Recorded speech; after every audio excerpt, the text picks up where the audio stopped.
It wasn't that long ago that historically low interest rates and a post-pandemic housing boom fueled one of the hottest housing markets that we have seen. Buyers were scrambling and bidding wars were everywhere and values skyrocketed. Today, the market has definitely shifted, but not exactly in the way that we expected. As interest rates went up, affordability began impacting buyers, and so demand moved down. But at the same time, inventory went down because homeowners didn't want to lose their very, very low interest rates. They reconsidered selling their home.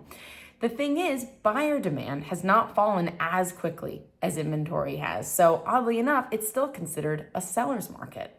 It's really the perfect storm for an affordability crisis. And unfortunately, affordability is at an all-time low. Incomes, interest rate, buydowns. This is what I really want to talk to you about today. Now, this is not the creative financing that we saw in 2008 or anything like that. These are strategies that have been in place for a long time, but have become trendy again.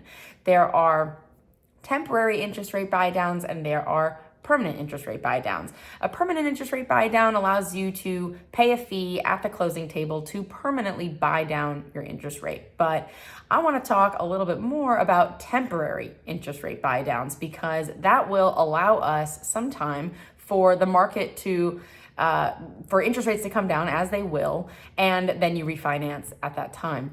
So we have a 1.0 buy down, that's when your interest rate is reduced by 1% for the first year of that loan, and then back to whatever the agreed upon rate is.